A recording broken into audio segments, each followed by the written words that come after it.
नमस्कार छात्रों आज जो रिक्वायरमेंट आया है इंदिरा गांधी यूनिवर्सिटी मीरपुर रेवाड़ी से आई है।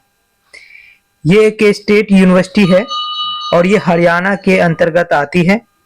आप देख सकते हैं इसमें कई सारे 8-9 कॉलेजों में वैकेंसी आई है। मैं वो सभी पर आपको बताते जाऊंगा क्रम से। जैसे कि 24 तारीख को एक रिक्वायरमेंट रिलीज हुई थी। Advertisement BR college of education Sehgal Mahendragarh से। उसी तरीके 21 तारीख को आए हैं, 21-25 को आया है। तो ये सारा रिक्वायरमेंट मैं आपको बताते जाऊंगा किस सब्जेक्ट में कितनी वैकेंसी आई है। वो सब एक बार आप देख जरूर लीजिएगा। कम से कम मेरे ख्याल से 8 कॉलेजों में आई है, तो 8 कॉलेजों में अगर 200-300 वैकेंसी तो आई ही होगी, तो वो आप जरूर देखिएगा। ठीक है, अब हम जाते हैं advertisement BR college education. BR college of education है, ये महेंद्रगढ़ में आता है, मीरपुर रेवाड़ी के अंतर्गत ये कॉलेज है। इसमें टीचिंग पोस्ट और नॉन टीचिंग पोस्ट दोनों पे वैकेंसी आई है। जैसे टीचिंग पोस्ट प्रिंसिपल पे एक, असिस्टेंट प्रोफेसर में जो है एजुकेशन में 4, मैथमेटिक्स में 1, फिजिकल साइंस में 1 आया है, और सोशल साइंस में 1, इकोनॉमिक्स में 1, कॉमर्स में भी 1 सीट आई है, हिंदी में 1 सीट आई है, इंग्लिश में 1 सीट आई है, बायोलॉजिकल साइंस में 1 सीट आई है, संस्कृत में 1 सीट आई है, हेल्थ एंड फिजिकल एजुकेशन में 1 सीट है, फाइन आर्ट में भी 1 सीट आई है। नॉन टीचिंग में आप देख सकते हो लाइब्रेरी में 1 सीट आई है, ऑफिस मैनेजर हेड क्लर्क में 1 सीट आई है। वही हम office assistant come and computer operating data entry operating में 1 सीट आई है। ऑफिस कम अकाउंट असिस्टेंट क्लर्क 1 में आई है। स्टोर कीपर में 1 सीट आई है। टेक्निकल असिस्टेंट में 1 सीट आई है। लैब असिस्टेंट में 1 सीट आई है। लैब अटेंडेंट में 1 सीट आई है, और वही हेल्पर एंड स्टाफ में भी 1 सीट आई है। क्वालिफिकेशन, वही आपकी क्वालिफिकेशन क्या होगा स्टेट गवर्नमेंट के अनुसार जो है ये, और NCTE के अनुसार होगा, या IUG मतलब कि इंदिरा गांधी के यूनिवर्सिटी के अनुसार, या यूनिवर्सिटी के सभी यूनिवर्सिटी में जो भी रिक्वायरमेंट का होता है उसी के अनुसार आपका सिलेक्शन होगा। दूसरा एडवर्टीजमेंट जो हम देखते हैं 21/11/2025 को रिलीज हुई थी। कौन सा कॉलेज है? Advertisement Aravali college of education Jyoti Nagar कौर से आया है। ये जो रिक्वायरमेंट है ये महेंद्रगढ़ से आया है। इसमें भी आप देखोगे टीचिंग एंड नॉन टीचिंग दोनों पे भी वैकेंसी आई है।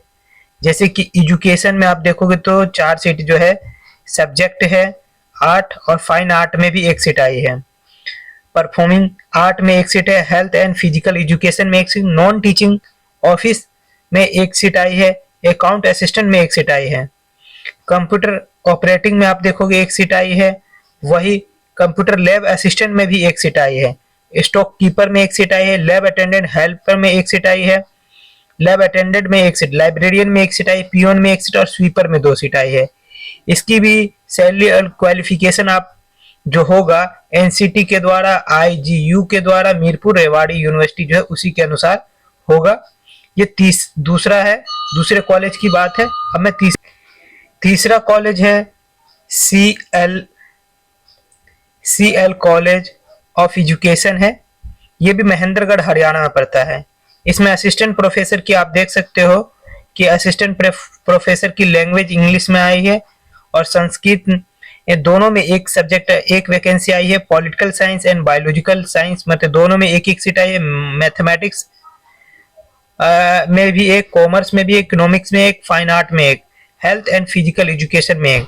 नॉन टीचिंग स्टाफ में आप देखोगे तो लाइब्रेरियन में 1 सीट आई है। लैब अटेंडेंट में 1 सीट आई है। लैब असिस्टेंट में 1 सीट आई है। माली की 1 सीट है। चौकीदार की 1 सीट है। पियोन की 1 सीट है, और स्टोर कीपर की भी 1 सीट है। इसकी भी क्वालिफिकेशन और सैलरी जो है NCTE और IGU के द्वारा ही, या मीरपुर रेवाड़ी जो स्टेट यूनिवर्सिटी है उसके द्वारा जो भी होगा उसी के आधार पे आपको दिया जाएगा। ये तीसरी कॉलेज थी। चौथी कॉलेज में आप जाते, चौथा कॉलेज जो है वो है progressive learning college of education से आया है। ये भी हरियाणा के अंतर्गत आता है। इसमें भी अगर आपको जैसे असिस्टेंट प्रोफेसर कि हम देखते हैं वैकेंसी, तो एजुकेशन में 1 सीट आई है। असिस्टेंट प्रोफेसर इन पेडागोजी में 7 वैकेंसी जो है, जिसमें कि इंग्लिश की एक है, हिंदी की एक है, संस्कृत की एक है, मैथमेटिक्स एक और बायोलॉजिकल साइंस की भी एक सीट आई है। फिजिकल साइंस की एक और इकोनॉमिक्स की एक सीट आई है। वही हम assistant professor in specialisation course जो 3 है, उसमें फाइन आर्ट का एक है, म्यूजिक और फिजिकल एजुकेशन की एक सीट आई है। नॉन टीचिंग स्टाफ में हम जब देखते हैं तो इसमें लाइब्रेरियन की एक सीट है, ऑफिस मैनेजर हेड क्लर्क की भी एक सीट आई है, ऑफिस कम अकाउंटेंट की भी एक सीट आई है, अकाउंटेंट कम कंप्यूटर की भी, ऑपरेटिंग डाटा सिस्टम की भी एक सीट आई है, स्टोर कीपर की एक सीट है, टेक्निकल असिस्टेंट की एक सीट है, लैब अटेंडेंट की एक है और लैब असिस्टेंट की भी एक सीट है, हेल्पर सपोर्ट स्टाफ की भी 3 सीट है। और इसकी भी जो पे स्केल है या क्वालिफिकेशन है वो NCTE या IGU जो कॉलेज है या यूनिवर्सिटी है उसी के अनुसार आपको रेवाड़ी में जो है दिया जाएगा। ये 4 हो गया। 5वां कॉलेज जो है आप देखोगे Maharana Pratap college of education से आया है। इसमें जो है आप देखोगे कि इसमें भी टीचिंग स्टाफ और नॉन टीचिंग स्टाफ दोनों पे वैकेंसी आई है। प्रिंसिपल की एक है, एजुकेशन की 4 है और वही असिस्टेंट प्रोफेसर की 11 वैकेंसी आई, जिसमें कि मैथ की एक है, फिजिकल साइंस की एक है, कॉमर्स की एक है, बायोलॉजिकल साइंस की एक है, सोशल साइंस की 2 है, हिंदी और संस्कृत में एक है, इंग्लिश में एक सीट आई है, फिजिकल एजुकेशन में एक है, फाइन आर्ट में भी एक है और परफॉर्मिंग आर्ट की एक सीट है। वही नॉन टीचिंग स्टाफ में हम जो देखते हैं लाइब्रेरियन की एक सीट है, लैब अटेंडेंट की एक सीट है, वही अकाउंटेंट की एक सीट है, टेक्निकल असिस्टेंट की एक सीट है, कंप्यूटर ऑपरेटिंग की एक सीट है, स्टोर कीपर की एक सीट है और सपोर्ट की भी 2 सीट आई है। टोटल आप देखोगे हर सब्जेक्ट में वैकेंसी आई और इसकी भी जो आपको पैसे और क्वालिफिकेशन जो है वो NCTE और IGU के अनुसार ही होगा। अब हम छठी। धन्यवाद दोस्तों, अगर आप लोग चैनल पे नए हैं तो जरूर इस फॉर्म को भरिए और चैनल को लाइक भी और सब्सक्राइब भी जरूर करिए। ठीक है, धन्यवाद दोस्तों।